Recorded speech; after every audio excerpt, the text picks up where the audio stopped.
belum masih muter reknya, belum. Ini mahasiswa semester berapa sih? 5. Apanya? Mahasiswa Semester 5, ya semester 5. Ada semester 7-an sedikit. Oke, bismillahirrahmanirrahim. Assalamualaikum warahmatullahi wabarakatuh.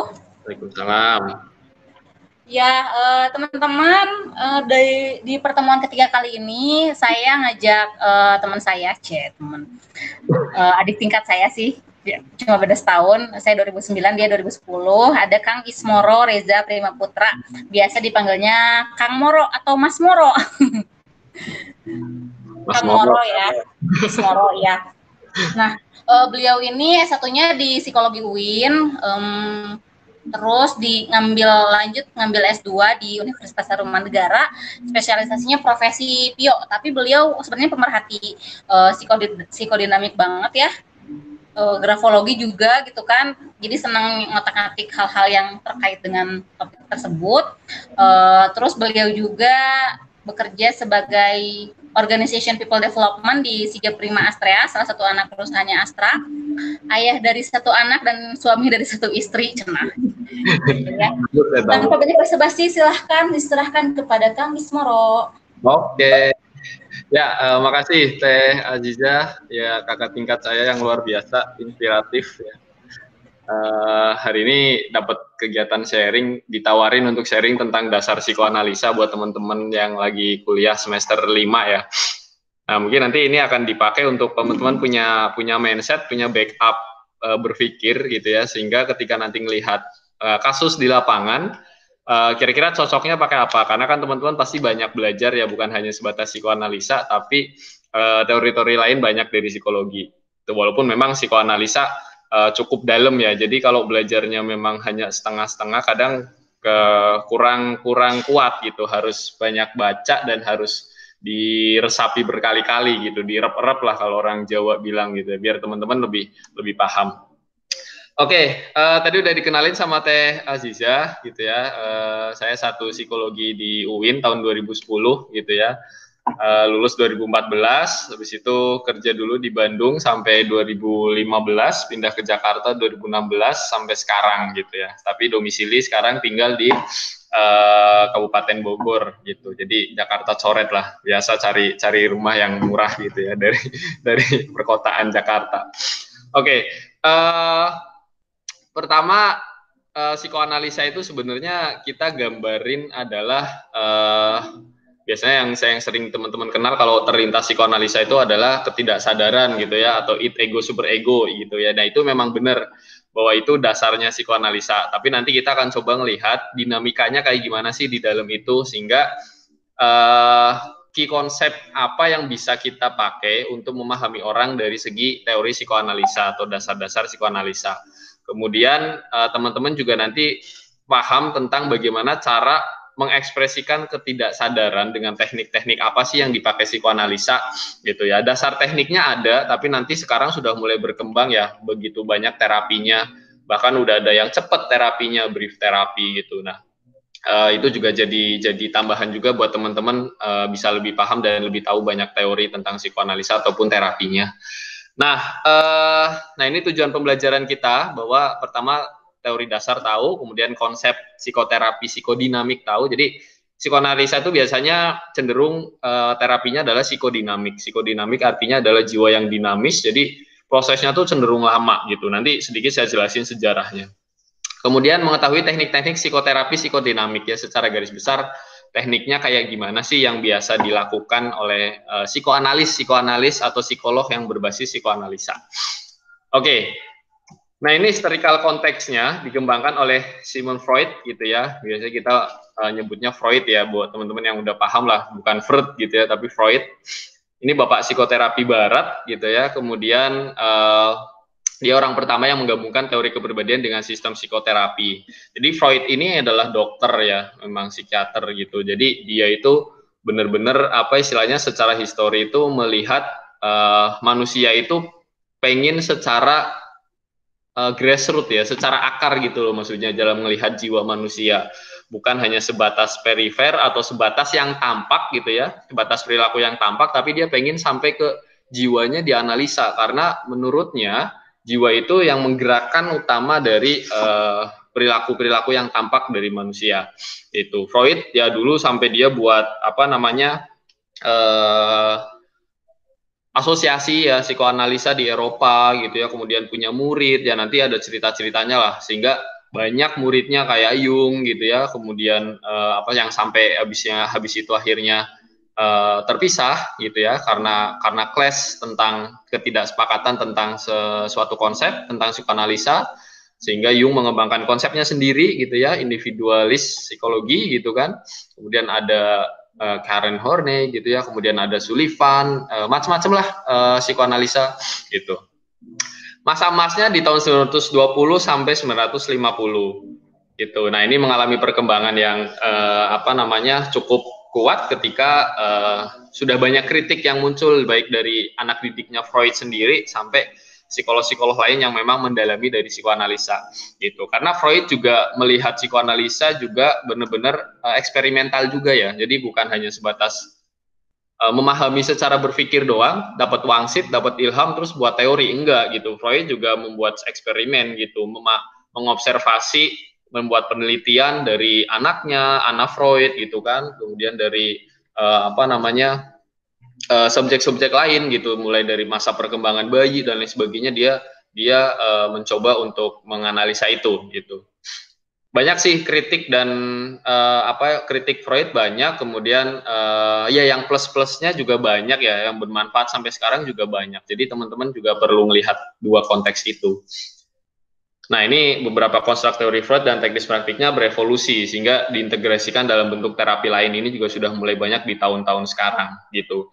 Nah, dulu itu psikoanalisa itu yang pakai itu orang-orang kaya ya dulu di Eropa, karena proses terapinya itu lama gitu, lama, berbiaya gitu kan, bisa nyampe bertahun-tahun psikoanalisa ini proses terapinya gitu. Jadi dulu yang pakai itu para bangsawan, para apa namanya ya orang-orang berduit lah istilahnya di Eropa gitu. Nah, dari situ kan mulai banyak yang kritik gitu kan, gimana caranya biar jadi cepet, makanya ada brief terapi nanti yang mulai di tahun-tahun berikutnya lebih cepat lagi untuk melakukan proses penyembuhan lewat psikoanalisa. Oke, kita masuk ke dasar psikoanalisa. Kalau kita lihat ya, konsep berpikirnya gampang. Psikoanalisa pasti kelihatan gunung es kan gitu ya. Gunung es itu apa sih gitu ya? Kenapa harus gunung es? Ya, jadi jiwa manusia dilihat dari psikoanalisa itu adalah 70% ketidaksadaran, kemudian kesadaran itu 30% gitu. Jadi makanya kayak gunung es, sebenarnya jiwa kita itu yang tidak tampak itu jauh lebih banyak gitu. 30% itu kesadaran, kayak pikiran, ya pikiran kita kan sehari-hari mikir sadar, perilaku sehari-hari sadar kan gitu ya. Ketidaksadarannya tapi banyak gitu. Apa aja sih yang masuk ke dalam ketidaksadaran? Nah, itu nanti saya coba jelasin di slide berikutnya. Tapi intinya adalah psikoanalisa bilang bahwa manusia itu selalu digerakkan oleh ketidaksadaran gitu. Ketidaksadaran yang tidak disadari akhirnya seolah-olah itu menjadi hal yang biasa dilakukan oleh mereka gitu, oleh para manusia. Nah, itu yang jadi hal penting. Nah, makin banyak materi ketidaksadaran yang dapat digali, dipahami, dan disadari, sebenarnya makin sehat jiwa kita. Jadi, dasar berpikirnya ke situ. Kalau psikoanalisa itu semakin kita berefleksi, semakin kita berkontemplasi gitu ya, relook gitu ya, ke dalam, gitu, ngelihat diri kembali ke dalam. Sebenarnya apa sih yang menjadi ganjelan-ganjelan gitu ya, luka-luka di masa lalu gitu ya, ketidaksadaran kita, itu difahami atau digali lagi sehingga muncul atau naik ke dalam kesadaran gitu. Jadi itu akan makin sehat. Oke. Tugas kita kalau kita mau jadi seorang terapis itu kan, misal konselor gitu kan, kalau pakai psikoanalisa ya membantu orang lain menggali dan memahami, menyadari ketidaksadarannya, itu yang penting gitu. Jadi self awareness nanti ujungnya itu juga penting buat orang-orang yang lagi diterapi melalui psikoanalisa, biar dia tahu bahwa ada yang salah loh di sini. Biasanya orang-orang yang tidak punya self awareness yang baik itu dia tidak tahu bahwa ada ketidaksadaran yang mempengaruhi perilakunya gitu ya, seolah-olah itu given ketidaksadaran itu, padahal sebenarnya itu bisa diterapi untuk dibenerin gitu, kurang lebih gitulah. Nah, dasar psikoanalisa Freud terdiri dari apa saja sih komponen kesadaran dan ketidaksadaran gitu ya. Yang pertama kita pasti tahu lah ya, ada id, ada ego gitu ya, kemudian ada super ego gitu. Nah, yang paling besar kan id ya. yang paling besar itu kan it itu pasti dari ketidaksadaran karena terdiri dari apa, insting gitu kan, sesuatu prinsipal pleasure lah, maksudnya yang prinsip senang-senang, prinsip yang membuat manusia bahagia baik secara biologis dan fisik gitu ya, ataupun mental gitu, itu udah di it. Jadi it itu ngedorong orang untuk melakukan perilaku yang senang gitu. Nah, it itu dipagari sama si super ego. Super ego itu adalah norma-norma ya. Super ego itu adalah norma-norma, nilai, agama gitu kan, yang memagari it. Jadi super ego selalu bilang ke it jangan keenakan dong gitu kan, lu apa namanya ngebuat diri ini atau manusia ini berperilaku sesuai dengan keinginannya, padahal di sana ada norma gitu kan, ada masyarakat gitu kan, ada orang lain gitu yang memang mempengaruhi perilakunya gitu. Nah, ketidaksadaran itu ya kurang lebih komponennya sini ya, dari it sama ego ya kurang lebih seperempatnya dari ego gitu kan, 70% kesadaran ada di super ego dan ego. Karena super ego sudah bicara tentang pikiran ya, dia sudah ngejudgment mana yang benar dan mana yang salah, mana yang tidak enak, mana yang enak untuk dilakukan. Itu. Nah, dalam psikoanalisa dasarnya adalah kita di dalam it menuju ke ego itu ada pintu-pintu yang perlu diketuk gitu. Artinya adalah ketika kita membuat pengen menyadari manusia ini perlu disadari ketidaksadarannya, itu kita harus ngetuk pintunya yang ada di it dan ego antara mereka gitu. Agar apa gitu ya? Ini agar kebuka ketidaksadarannya sehingga masuk ke dalam wilayah kesadaran gitu loh. Jadi konsepnya ke situ. Jadi teman-teman bagi yang memahami konsep dasar psikoanalisa, bagaimana sih ketidaksadaran itu biar disadari gitu ya? Perlu diketuk gitu pintunya gitu. Nah, caranya gimana nanti saya jelasin di slide-slide berikutnya. Kurang lebih gambarannya baganya kayak gini ya. Ada pintu-pintu yang harus diketuk. Ya habis diketuk, dibuka, dia keluar, ditutup lagi gitu. Jangan dibiarin terbuka gitu ya. Nanti dicek apa sih sebenarnya itu. Nah, ini kurang lebih konsep yang sama kayak tadi, conscious, preconscious, sama unconscious gitu ya. Apa aja sih terdiri gitu ya, content, thought, feelings, memories gitu kan, dan lain sebagainya, itu banyak gitu. Kurang lebih sama levelnya yang tadi, sampai dengan conscious atau kesadaran. Nah, kemudian psikoanalisa berikutnya adalah dari Jung gitu ya. Teman-teman juga perlu belajar Jung karena dua tokoh ini menjadi viral, bukan viral ya, kalau sekarang mungkin viral kayak di TikTok atau di Instagram. Dua tokoh ini menjadi dasar berpikir gitu. Biasanya kalau yang konsepnya Jung pakai cara apa, konsepnya Freud pakai cara apa, tapi biasanya mereka pada menggabungin ini karena dasar berpikirnya sama gitu. Ada unconscious dan ada conscious gitu. Jadi ada ketidaksadaran dan ada kesadaran gitu. Ya, kalau kurang lebih kita gambarin, Jung itu kan ada kolektif unconscious yaitu archetype gitu. Archetype ini adalah simbol. Jadi Jung itu adalah orang barat gitu ya, dokter juga gitu Jung itu sama gitu kan, tapi dia mencari istilahnya dasar konsep yang beda dari Freud gitu. Karena dia juga banyak berkeliling gitu ya, baik ke timur gitu ya, ke daerah-daerah timur, ke Buddhism, ke Hindu dan lain sebagainya gitu ya.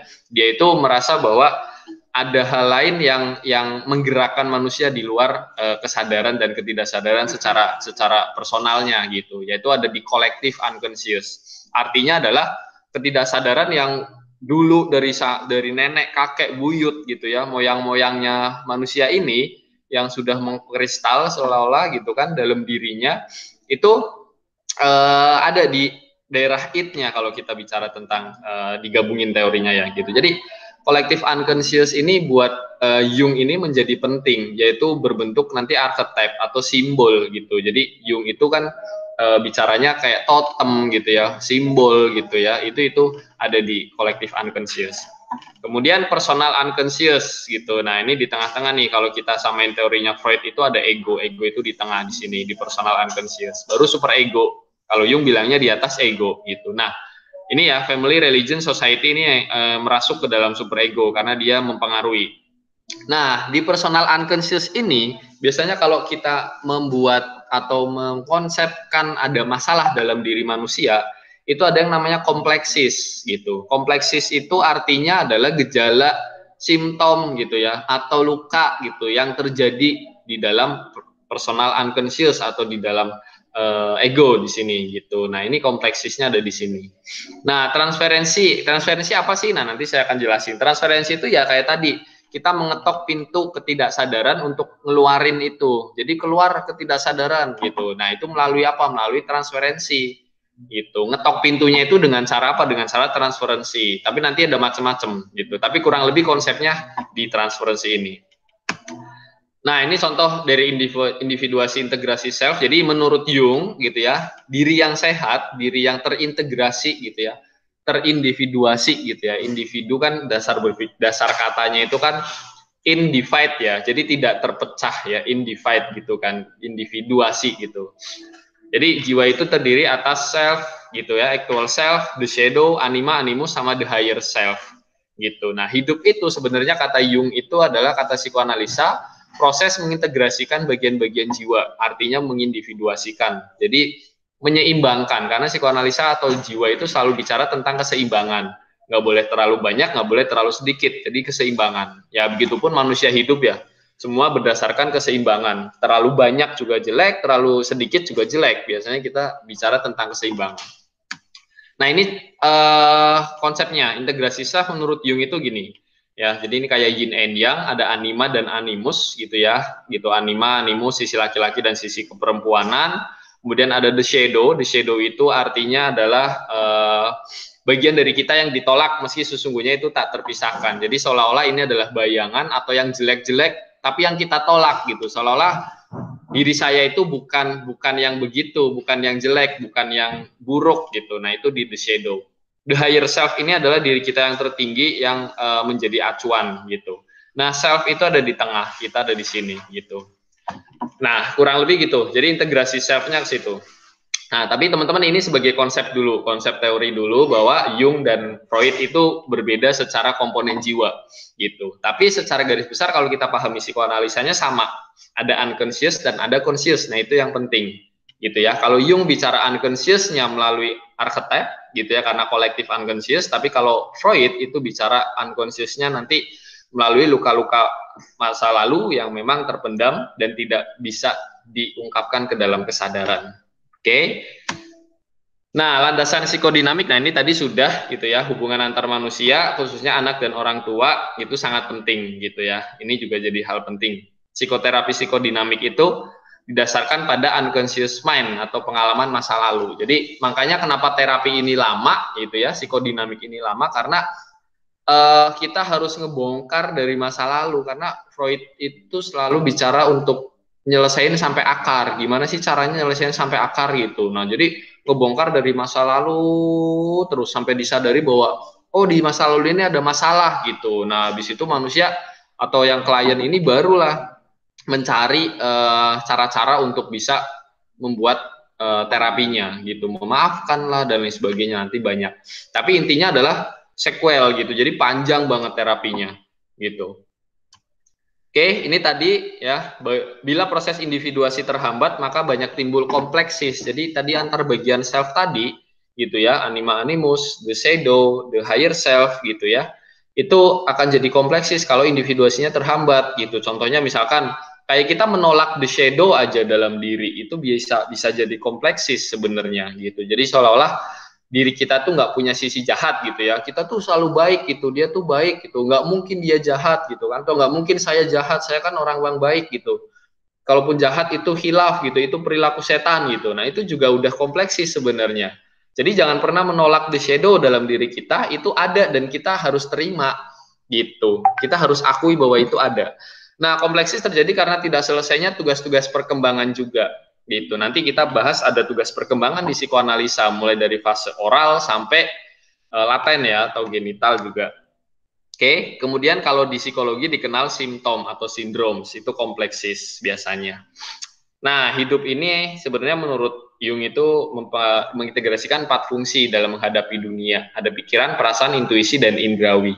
Jadi orang yang baik, orang yang benar, orang yang sehat secara mental itu bisa merespon sesuai dengan fungsinya. Artinya adalah misalkan kalau pikirannya direspon dengan pikiran kembali gitu. Misal ada orang lain sedang mengajak diskusi, debat gitu ya. Kan pikirannya yang perlu didebat ya, argumennya perlu diserang. Maka kita perlu menyerang pikirannya gitu. Bukan berarti ketika dia mendebat mengkritik kita seolah-olah kita langsung terserang secara emosi gitu. Ih, kayaknya dia nggak suka sama aku. Nah, itu juga salah. Itu artinya belum mengindividuasikan dirinya sendiri gitu. Karena dia belum bisa merespon sesuai dengan fungsinya terhadap dunia. Itu satu. Begitu juga indrawi misalkan gitu kan. Kita lapar, ya kan? Itu kan secara biologis ya lapar gitu kan. Ya responnya dengan cara apa ya, makan gitu kan, atau minum kalau haus kan gitu. Bukan lapar biar dapat perhatian cari update status kan gitu kan, biar dikirimin makanan pakai Gojek gitu kan, update status Instagram, TikTok kan gitu. Padahal kalau makan kelar urusan kan gitu maksudnya. Jadi kurang lebih gitu cara fungsi untuk menghadapi dunia kalau orang-orang yang lebih sehat. Jadi bisa tahu mana sih yang termasuk pikiran, perasaan dan lain sebagainya. Nah, ini fase perkembangannya. Jadi ada oral, anal, falik, laten, sama genital. Ya, teman-teman udah cukup paham lah ya. Oral itu apa yang dipentingkan gitu ya ketika bayi baru membuat kepuasan dari puting ibunya kan gitu ya. Itu yang membuat dia paling puas itu di 0 sampai 18, terus anal gitu ya, falik, laten dan lain sebagainya. Nah, tahap ini kan harus dilewati ya tiap orang kalau menurut psikoanalisa nih. Jadi jangan sampai tahap ini merasa tidak terpenuhi kebutuhannya gitu. Jadi misalkan kayak oral, ini bayi itu nggak nyusu misalkan gitu kan, nggak nyusu, nggak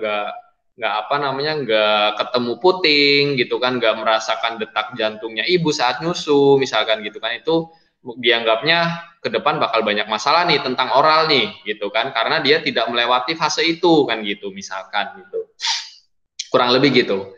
Nah, kompleksisnya terjadi di tahap mana di antara psikoseksual stage ini gitu. Nah, ini juga perlu dicek. Ya, jadi kenapa psikoanalisa lama itu karena ngegali sampai benar-benar di tahapan psikoseksual ini gitu. Masa kanak-kanak, masa remaja dan lain sebagainya itu digali terus. Mana sih sebenarnya yang enggak sesuai dengan tahap perkembangannya gitu. Apa yang tidak terpenuhi di tahap perkembangan itu. Nah, itu jadi PR. Oke. Kemudian, ini konflik intrasikis gitu ya, konflik antara bagian diri. Jadi konflik intrasikis itu tadi ya, kayak id, ego, super ego juga setiap hari terjadi konflik gitu kan. Mana yang mau diambil, menuruti super ego atau nurutin id kan gitu. Nah itu jadi hal penting. Oke, konflik intrasikis ini menimbulkan perilaku problematik atau simptom gitu. Simptomnya itu ekspresi konflik internal. Jadi simptom itu adalah gejala yang sudah muncul lewat perilaku. Gitu. Biasanya kalau orang-orang psikologi, psikolog sudah mulai baca simptom bisa lewat interpretasi hasil tes. Gitu. Simptomnya itu keluar. Gitu. Jadi ketika kita melihat orang ini sehat atau tidak, itu keluar lewat simptom. Kalau kita belajar tes ya teman-teman mungkin semester 5, semester 7 sudah banyak belajar alat tes. Ada tes proyeksi ya kan, ada Rorschach gitu kan, ada DAP, Baum, kemudian ada WZT. Nah, itu juga salah satu tes proyeksi yang bisa memunculkan simptom gitu, tanpa disadari ya sama kita, karena itu lagi-lagi yang ngegerakin ketidaksadaran, karena kita bicara bebas, tidak terstruktur gitu kan. Kemudian bisa lewat mandala, bisa lewat art terapi, doodle, macam-macam lah nanti. Oke. Nah, kemudian defense, kita perlu melihat juga defense. Defense itu gunanya buat apa? Karena gini, manusia itu dalam hidup itu selalu menghadapi ancaman, baik ancaman buat diri secara luar, maksudnya secara fisik ya di luar, atau ancaman secara internal jiwa tadi. Makanya ada defense gitu, defense mechanism gitu, mekanisme pertahanan diri gitu. Gunanya untuk apa sih gitu kan? Mekanisme pertahanan merupakan bentuk respon otomatis ya, situasi yang menimbulkan kecemasan tak sadar atau antisipasi adanya bahaya psikis. Nah, defense itu gunanya itu. Jadi teman-teman juga perlu melihat gitu ya. Kenapa sih orang ini berperilaku seperti ini kan gitu ya. Gitu. Misalkan si A berperilaku klepto misalkan, banyak mencuri gitu, senang mencuri misalkan gitu kan, atau dia mau bunuh diri misalkan. Kenapa sih gitu? Nah, defense apa yang dia gunakan misalkan gitu. Itu juga perlu dipahami ketika kita sudah melihat simptom. Tapi nanti kita bicara lain ya. Hal lain maksudnya defense itu agak cukup dalam gitu. Jadi teman-teman nanti konsepnya adalah intinya ketika paham mengenai psikoanalisa, konsep dasarnya defense juga harus dipahami. Tapi nanti cara memahami defense kita next kuliah ya, karena ada 24 defense mechanism yang dimiliki manusia, dari mulai yang adaptif sampai yang maladaptif gitu. Jadi banyak. Oke. Kemudian nah ini defense sering menimbulkan masalah karena memang cenderung mendistorsi realitas. Jadi tidak menganggap bahwa realita itu ada, karena dia menganggap defense, karena realita itu mengancam psikisnya dia gitu. Jadi kenyataan itu mengancam bahaya psikologisnya dia gitu. Makanya di defense agar kita mengignore realita. Jadi kita mempedulikan defense kita gitu. Oke, misal contoh yang kecil mungkin gini kali ya, kalau kita mau kayak presentasi gitu ya, seolah-olah presentasi gitu ya, kenyataan di depan ada dosen, ada anak-anak, ada temen yang melihat, ya kan, itu membuat kita cemas gitu kan. Nah, cemas ini kan kondisi yang tidak aman ya buat diri kita, buat jiwa. Nah, makanya kita punya defense. Defense-nya apa? Misalkan ada ngelucu lah di depan kan gitu kan, ada keringetan lah, ada sakit perut lah, ada misalkan gitu, itu gejala-gejala yang muncul ya. Jadi macam-macam. Oke. Nah, teknik dasarnya adalah ada free association. Jadi untuk memahami atau mengeluarkan ketidaksadaran menuju ke kesadaran itu ada yang namanya free association atau asosiasi bebas. Jadi ini tuh dulu terapinya kalau misalkan pakai free association itu cukup lama ya. Orang kayak suruh tiduran di sofa biar nyaman, biar rileks gitu ya, terserah dia. Terus suruh ngomong apapun yang dia inginkan ngomong aja gitu, bebas gitu. Nah, itu menurut Freud itu adalah mengeluarkan ketidaksadaran menuju kesadaran gitu. Nanti Freud di ruangan lain itu nyatet gitu. Apa sih yang menjadi hambatannya, apa sih yang menjadi topik dari pembicaraannya gitu kan? Apa sih menjadi keluhannya, dia catet aja gitu. Jadi ini yang membuat free association tuh gitu. Gitu. Nah, salah satu apa namanya teknik free association dalam tes itu ya menggambar secara bebas ya, atau menuangkan apapun secara bebas. Intinya adalah ketika tes itu instruksinya tidak terstruktur, yaitu udah free association, tapi dengan metode lain, tidak dengan kata-kata gitu. Jadi dengan menggambar lah gitu kan, dengan mencoret-coret lah, dengan art terapi lah, dengan doodle macam-macam. Oke. Tujuannya itu untuk memudahkan klien mengeluarkan perasaan ya, pengalaman masa lalu sehingga muncul ke permukaan. Tadi yang udah saya ceritain. Jadi nggak boleh diinterupsi nih kalau lagi free association, lagi ngomong sendiri terapisnya gitu. Nah, kemudian transferensi. Nah, transferensi ini sebenarnya apa sih gitu kan? Transferensi itu adalah transfer perasaan yang sebenarnya dialami dalam hubungan masa kanak-kanak ke orang penting lainnya dalam kehidupan sehari-hari. Jadi ini mengenai transfer perasaan, transferensi itu. Jadi ketika kita punya perasaan dari masa lalu yang masih terpendam, belum diselesaikan, belum didamaikan, itu harus diungkapkan keluar, harus dinaikkan ke kesadaran gitu. Biar apa? Biar dapat counter transference gitu. Jadi perasaan yang masih ngeganjel, jadi kalau kita bilang ini gelas, ada perasaan hitam pekat ya ngeganjel, itu harus dikeluarin.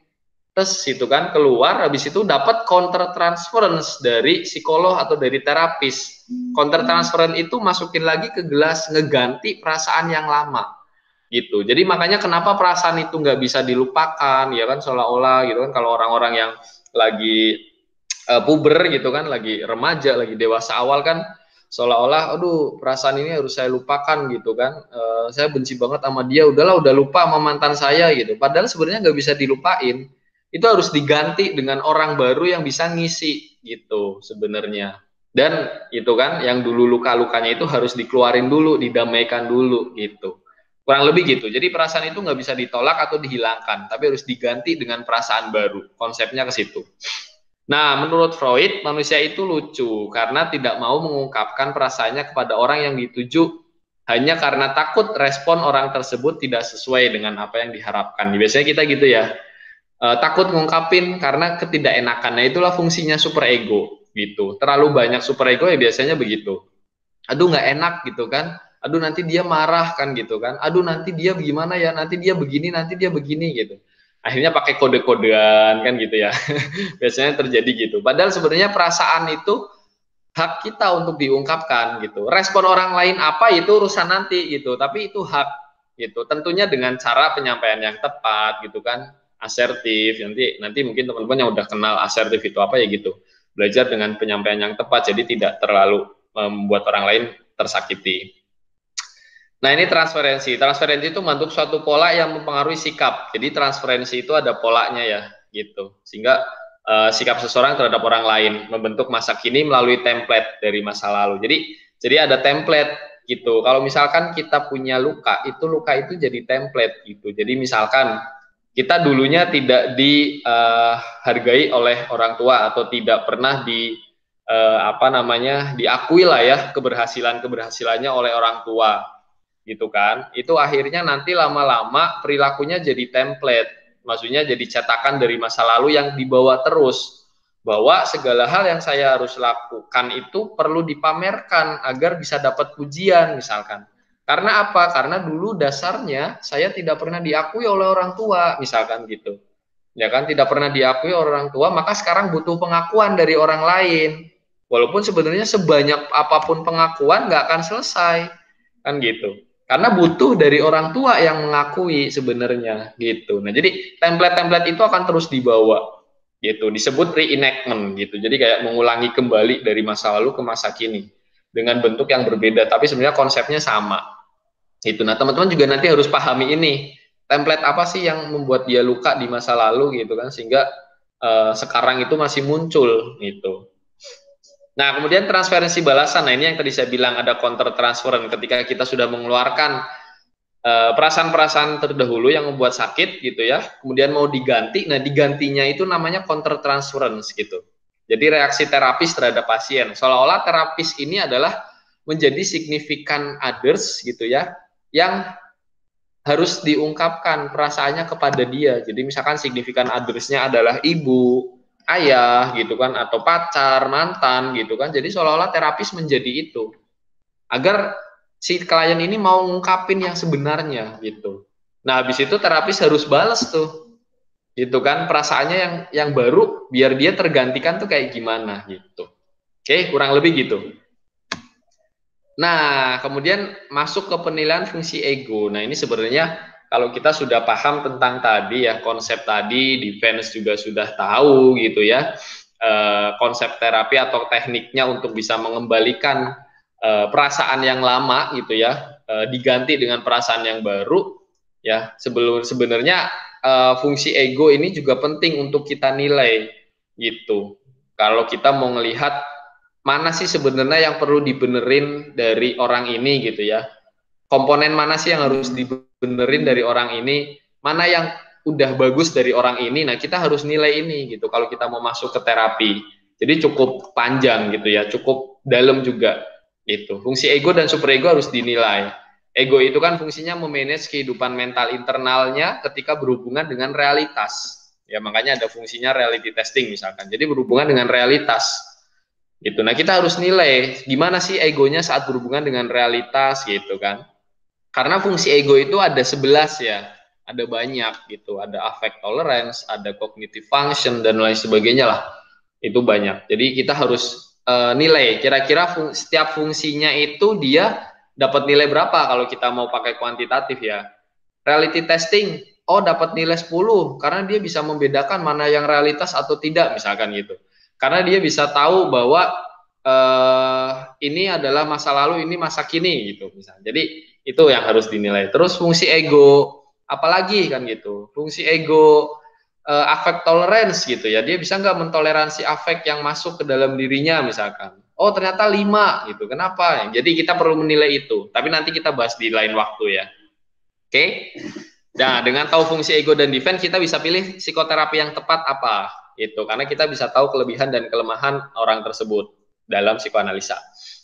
Nah, dalam psikoterapi yang benar, setiap terapis harus mampu mengetahui, ya ini tadi yang saya bilang, ego dan defense mechanism klien untuk menentukan terapi yang benar, ya, yang mau diberikan apa. Ini penting, benar-benar penting. Kalau kita nggak ngedetect ini, ya kita akan susah gitu. Seolah-olah, yaudahlah pakai free association aja kan gitu, pakai transferensi aja gitu kan. Tapi itu kan konsep, tapi detailnya kita menggunakan jenis apa, kayak apa kan gitu. Kita kan nggak tahu. Makanya perlu fungsi ego dan defense yang dianalisa. Oke, kemudian, nah ini fungsi superego kita tahu tadi mengatur rasa bersalah. Nah ini fungsi ego tuh ya kurang lebih ini ego internal dan ego eksternal. Jadi ego internal itu maksudnya adalah bagaimana fungsi ego kita menghadapi stimulus yang datangnya dari dalam gitu, datangnya dari it gitu ya, ada impulse control gitu kan, ada affect tolerance gitu. Kalau fungsi ego eksternal itu yang datangnya dari luar, jadi seolah-olah stimulasi eksternal, stimulasi dari luar yang perlu kita persepsikan, perlu kita simpan, perlu kita apa istilahnya judgement, harus ngapain sih gitu. Nah ini kurang lebih ego strength itu gitu. Tapi nanti kita belajar di lain waktu gitu.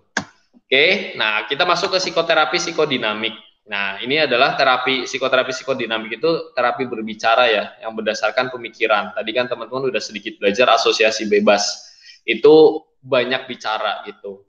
Karena psikologi kata-kata itu adalah medium yang membawa ketidaksadaran menuju kesadaran. Jadi nggak ada medium lain nih selain kata-kata gitu. Harus dengan kata-kata gitu. Selain itu medium lain apa? Sekarang kan banyak tuh ada art terapi gitu ya, ada tes proyeksi kan gitu ya.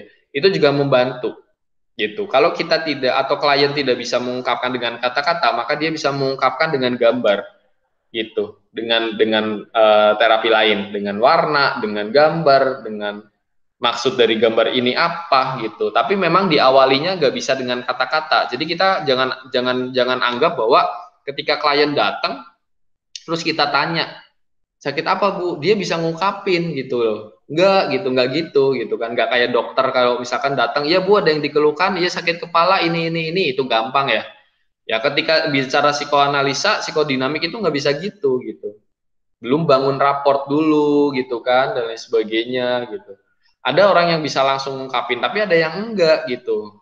Ya bisa dilewat gambar, bisa lewat tes Rorsa, bisa lewat apa dan sebagainya. Jadi kita bisa tahu, oh gejalanya ada di sini nih, ada di sini. Nanti kita inquiry gitu ya, kita probing, kita tanya gitu, kita konfirmasi gitu. Ada masalah di sini, ada apa di sini, atau kita terus gali dengan wawancara dalam ya, depth interview. Oke, ini kurang lebih psikoterapi psikodinamik. Jadi mengubah kebiasaan berpikir, tujuannya ya, mengubah kebiasaan berpikir, berperilaku dengan menolong mereka belajar lebih banyak tentang bagaimana pikirannya bekerja, gitu. Atau secara langsung menguatkan fungsi mental mereka. Oke. Nah, langkahnya sebenarnya ada 4. Ya, pertama kita perlu merawat jiwa yang dinamis. Yang kedua kita tahu proses kerjanya psikoterapi psikodinamik. Penilaian fungsi ego, tapi nanti ini kita akan next sesi kalau misalkan ada. Kemudian 4 perumusan terapi. Ini penilaian fungsi ego dan defense ya, yang 3 kurang defense. Kemudian yang keempat adalah perumusan terapi yang tepat kayak gimana. Tapi kita mulai dari yang pertama. Kurang lebih pertama adalah merawat jiwa yang dinamis. Jadi psikodinamik jiwa yang bergerak ya. Ya, ada 2 teknik sebenarnya yang dipakai gitu dalam psikodinamik ini, yaitu teknik uncovering dan teknik supporting. Jadi membongkar atau mendukung. Nah, ini juga dasar konsep ya. Terapi apa yang kira-kira termasuk ke dalam uncovering, terapi apa yang termasuk dalam supporting. Kemudian kapan saya harus ngasih uncovering, kapan saya harus ngasih supporting. Ke orang yang kayak gimana saya harus ngasih uncovering, ke orang kayak gimana saya harus ngasih supporting. Nah, itu juga harus di mapping. Makanya kenapa nanti ada penilaian fungsi ego. Itu untuk tujuannya untuk bisa menentukan kita uncovering atau supporting gitu. Semakin kuat fungsi egonya sebenarnya kita cukup supporting.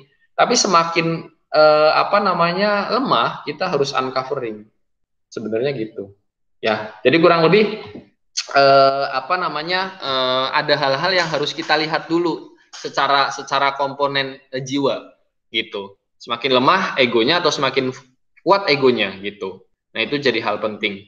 Oh, sorry, saya tadi kebalik. Harusnya semakin lemah fungsi ego itu harusnya di supporting dulu sampai dia kuat. Kalau dia kuat baru dibongkar. Benar-benar dibongkar ketidaksadarannya sampai keluar gitu ya. Tapi kalau fungsi egonya sudah kuat, maka kita bisa uncovering. Oke.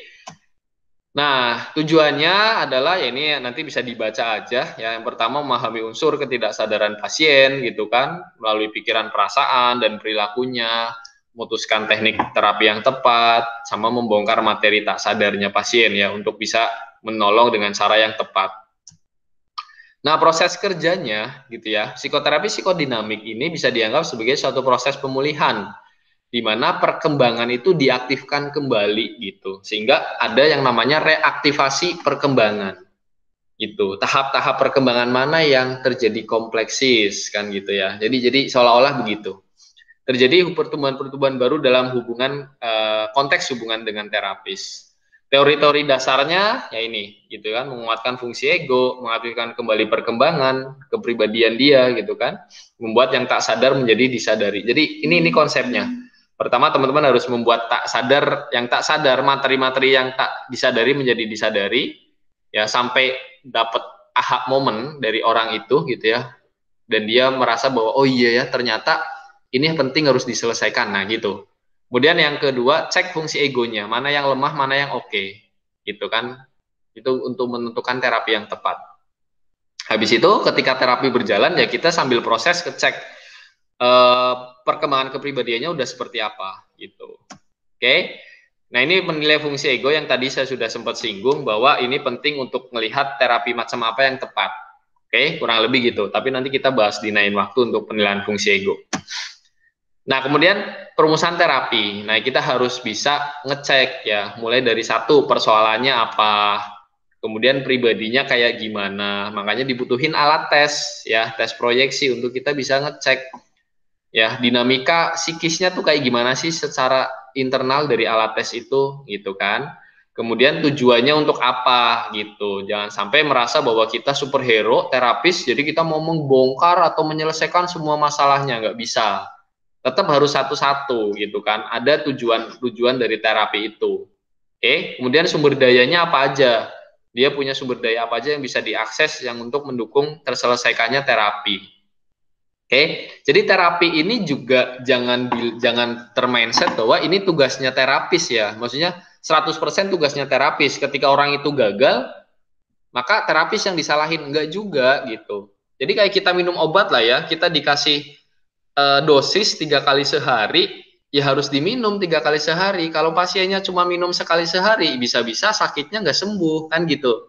Nah terapi juga sama gitu. Terapis ngasih saran, ngasih PR gitu ya, ngasih homework gitu ya, ngasih kerjaan-kerjaan rumah tentang apa yang harus dituliskan misalkan. Kalau misalnya kita pakai teknik jurnal perasaan ya, ya si terapis si klien juga harus nulis gitu kan, jurnal perasaannya kan gitu. Kalau si kliennya tidak mau mengikuti apa kata terapis ya nggak akan sembuh gitu. Jadi kurang lebih gitu ya fungsi terapi. Nah ini ada teknik ekspresif. Teknik ekspresif itu ya salah satu teknik psikoterapi juga gitu. Biasanya ini ngebantu klien gitu ya, semacam tempat bagi pasien untuk mengekspresikan pikiran dan perasaannya. Nah ini yang tadi saya bilang, teknik ekspresif itu bisa lewat tes ya, salah satunya gitu kan, atau bisa lewat transferensi kan gitu kan, ketika klien diajak atau diinterview secara dalam gitu ya, itu bisa melakukan mengeluarkan ketidaksadarannya. Nah ini juga penting. Asumsinya perilaku pasien seharusnya bisa dikontrol kalau ia tahu lebih banyak tentang apa yang selama ia lakukan. Tapi kalau dia nggak tahu, maka ketidaksadarannya akan mempengaruhi perilaku. Nah, makanya tugas terapis adalah ngasih tahu bahwa ini ada yang perlu kamu kontrol gitu kan. Ini ada yang salah dalam dirimu dan lain sebagainya. Oke. Cara paling kuat untuk mengetahui ketidaksadaran adalah lewat mengalami kembali persoalan-persoalan hubungan pada masa kanak-kanak ya, dalam hubungan dengan terapis. Jadi kayak emotional re-experience gitu. Jadi mengalami kembali gitu kan. Persoalan-persoalan, perasaan-perasaan masa lalu gitu. Itu bisa pakai transferensi juga ya, atau bisa pakai tes proyeksi nanti ketika dicek ya. Oh ini ada di sini permasalahannya, ada di sini, ada di sini, itu bisa digali gitu. Makanya kenapa mungkin teman-teman semester 5 ada wawancara anamnesa kan gitu ya. Itu juga penting digunain. Karena kita harus tahu gitu kan sejauh mana dia ingat gitu, mana dia sadar akan pengalamannya gitu. Oke, prinsip dasarnya ini kalau psikoterapi psikodinamik ya intinya nahan di tatap muka gitu ya. Jadi nggak boleh memberi nasihat ya. Jadi kita harus benar-benar memahami, berempati terhadap apa yang dia alami. Jadi nggak boleh kita ngasih nasihat gitu. Oke, struktur waktu sesi terapi itu juga penting untuk bisa komit berapa lama akan selesai. Nah ini menyadari unconsciousness ya, yang tadi saya bilang bahwa kayak kita mengempeskan bengkak ya, abreaction gitu ya. Jadi caranya dengan apa sih? Dengan ngasih enlightenment gitu. Jadi biar ketidaksadarannya itu keluar pelan-pelan gitu. Karena kalau kita nggak ada enlightenment, nggak ada aha moment, itu bengkaknya tetap ada, kayak nanah gitu kali ya. Kalau dalam luka fisik itu melendung ada nanah gitu, nggak kerasa gitu, nggak kerasa sakit, tapi sebenarnya itu menyakitkan dari dalam kan gitu ya, gitu. Jadi disebut namanya abreaction atau merupakan ide penting dalam psikoterapi psikodinamik gitu. Jadi kayak nanah yang disembunyiin, harusnya itu bisa pecah pelan-pelan gitu, biar nggak sakit dari dalam gitu. Nah, ini jadi hal penting. Jadi mencegah meraksasa dalam kegelapan. Jadi mencegah nanah itu terus berkembang dalam kegelapan gitu. Makanya kenapa Freud itu menganalogikan kayak di bukunya itu dia bilang kayak kita menyalain lampu di kamar gitu ya. Untuk menyadari bahwa monster raksasa di pojokan kamar sebenarnya adalah topi. Jadi kayak kita masuk kamar gelap gitu kan, seolah-olah ada monster, padahal ternyata ketika lampunya dinyalain itu cuma topi di atas kursi gitu, seolah-olah jadi kayak monster gitu kan, topinya ngegantung gitu kan, padahal ternyata ketika dibuka dikasih enlightenment gitu ya, dinyalain itu cuma topi gitu. Jadi kurang lebih analoginya gitu. Oke, sehingga dia sadar bahwa itu ternyata topi gitu. Nah, membantu klien menyadari ini penting, kayak kita masuk ke wilayah tanpa peta ya gitu. Karena jika punya peta, kita tak dapat memahami apa yang kita temukan di sana gitu. Jadi makanya penting gitu kita masuk ke wilayah unconsciousness-nya klien gitu ya. Karena tak sadar dan sadar dicirikan oleh proses-proses berpikir yang berbeda. Kalau yang tak sadar itu kan prosesnya primer, ya non linear dan non verbal. Jadi kadang-kadang nggak bisa diungkapin lewat kata-kata. Perlu pakai teknik ekspresif yang tadi saya bilang. Oke, bisa pakai tes, bisa pakai lain-lain lah, banyak. Nah, kalau jiwa yang sadar itu udah proses sekunder, sudah berpikir sadar gitu ya dan lain sebagainya. Itu jadi hal penting. Oke, itu salah satu tekniknya. Oke, kemudian jadi untuk memahami pikiran dan perasaan tak sadar kita harus menerjemahkan dalam bentuk yang bisa disadari pikiran sadar gitu. Jadi jangan sampai kita menerjemahkannya dalam bentuk yang nggak bisa dijangkau oleh proses sekunder, oleh pikiran yang sadar gitu. Jadi harus bisa yang dijangkau gitu. Oke, makanya kenapa kita menginterpretasikan hasil tes gitu. Nah, itu penting. Jadi interpretasi itu juga penting. Kayak misalkan kita mimpi, ya itu juga jadi bagian dari Freud teknik juga ya. Interpretation of dreams gitu ya. Kita mimpi gitu ya. Kemudian kita interpretasikan. Tapi asal kita bisa sadar mimpinya itu apa, dicatat dan lain sebagainya. Nanti psikoanalis itu akan menginterpretasikan itu. Oke, ini penting ya tadi yang saya bilang bahwa kata-kata adalah medium yang bisa mengangkut ketidaksadaran menjadi sadar. Ini senjata ya buat para terapis psikoanalis. Nah, ini fungsi ego nanti kita bahas di next ya, bagaimana cara nguatin fungsi ego klien agar kita bisa milih uncovering atau supporting gitu. Nah, ini reaktivasi perkembangan nanti gitu kan, yang sangat menyakitkan seperti pengabaian, itu gangguan-gangguan perkembangan terjadi kalau kita punya pola asuh yang haus afeksi, kekerasan, stimuli berlebihan. Stimuli berlebihan itu kayak dimanja atau dineglect dan lain sebagainya, yaitu stimuli berlebihan. Itu pasti akan terjadi gangguan perkembangan. Oke? Pertumbuhan baru bisa terjadi dalam area gitu kan. Satu, cara baru dalam berpikir, cara baru dalam berhubungan dengan orang lain, dan perkembangan mekanisme mengatasi masalah agar lebih fleksibel. Nah, ini contoh 11 fungsi ego ya. Nanti kita bahaslah di next session 11 fungsi ego dan 24 defense mechanism itu apa aja sih gitu ya. Ini kita bahas nanti. Nah, ini teknik-teknik psikodinamika, ada mulai art terapi, jurnal perasaan. Jadi kita kayak nulis perasaan tiap jam, bukan tiap jam sih, tiap waktu tertentu, misal jam 9, jam 12, jam 3 gitu kan. Terus sended letter dan unsended letter, jadi seolah-olah kita mengirimkan surat, kalau kita tidak berani bertatap muka dengan orang yang sedang kita benci, sedang kita dendam, kita bisa sended letter gitu. Atau unsended letter itu untuk orang yang misal sudah meninggal gitu ya, sudah tidak ada di dunia ini, tapi saya perlu menyampaikan sesuatu, bisa pakai unsended letter. Kemudian psikoterapi tarot itu juga bisa, jadi bukan kita baca tarot, tapi konsepnya kayak TAT, CAT gitu ya, kayak kita ngambil kartu, terus habis itu diinterpretasikan atau ditanya gitu ya, ini kamu lihat apa di sini gitu, jadi kurang lebih gitu. Terus interpretation of dreams, free association, body movement therapy juga penting. Body movement therapy itu kayak kita menyadari tubuh gitu ya, untuk melihat, untuk memahami mana sih fungsi-fungsi tubuh yang sakit gitu ya, bagian-bagian mana yang sakit, yang pegel, itu biasanya relate ke emosi apa yang muncul. Nah itu agak cukup lumayan sih, karena itu ngegabungin eksistensialisme dan psikoanalisa. Kemudian brief terapi ini psikoanalisa yang lebih singkat ya. Nah ini tujuan terapi gitu ya. Pertama memahami pola kognitif dan afektif gitu ya yang dibawa masa kanak-kanak, memahami konflik relasi sosial ya pada masa kanak-kanak sehingga kita bisa menghubungkannya atau bisa tahu dari proses transference, dari proses depth interview, memahami masa lalu dan mengurai keberadaannya terhadap masa depan, memperbaiki kekurangan dalam proses perkembangan sehingga mendorong kekuatan diri klien menghadapi rasa sakitnya gitu ya. Jadi beban itu boleh kita mengajari tindakan preventif untuk tidak mendapatkan beban atau untuk mempersiapkan ketika kita mendapatkan beban banyak. Tapi yang jauh lebih penting juga kita perlu mengajari bagaimana membuat klien itu menggendong beban ke depan ketika beban itu tidak bisa kita tolak gitu. Nah, itu juga jadi penting. Oke. Nah, ini kemudian ketidaksadarannya sehingga bisa lebih gitu, lebih memahami motivasi, lebih mampu peduli dan lain sebagainya. Manfaatnya ke situ.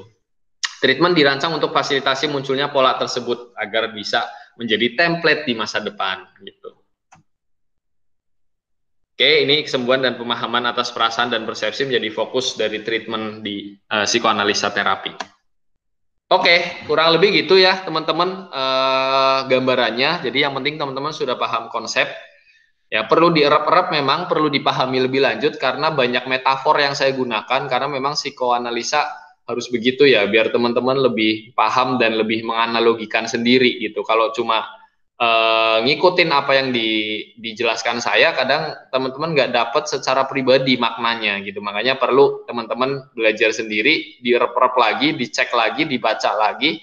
Kira-kira ini maksudnya gimana, nanti bisa diskusi di lain waktu ya. Thank you buat teman-teman yang udah nyimak. Semoga ini bisa jadi hal penting buat pembelajaran dengan Teh Azizah berikutnya ya. Thank you dari saya, terima kasih, selamat malam. Makasih Kang Ismoro. Oke, cukup. Mantap, woy. Sesuai lah targetnya lah ya, nggak banyak-banyak ting, cuma molor dikit doang, mantap. 40 menit ada kali. Keren, materi sebanyak itu dipadatkan. Iya. Nah iya 2. Udah minum. Nuraini Azizah saya 2. Iya, yang satu di layar, di komputer, yang satu di suara pakai HP, soalnya komputernya kan belum ada mic teh sama kamera. Oh elah, perjaman kita. Oke. Ya paling gitu aja sih Kang Ismoro ya, soalnya untuk forum diskusi kan sebenarnya Kang Ismoro berhalangan kalau untuk besok, jadi makanya kita rekam dari sekarang. Jadi nanti mungkin kalau berkenan nanti saya kumpulin pertanyaan dari anak-anak, dan kalau Kang Ismoro ada waktu kita bisa lanjut ke sesi tanya jawabnya gitu ya Kang, lewat grup WhatsApp aja gitu ya. Nah iya boleh tuh, nggak apa-apa, nanti dijawab di WhatsApp. Ya, sip, mantap. Makasih banyak loh Kang Ismoro atas waktunya. Mohon maaf mengganggu. Oke, thank you. Ya, semoga Kang Ismoro dan keluarga sehat selalu.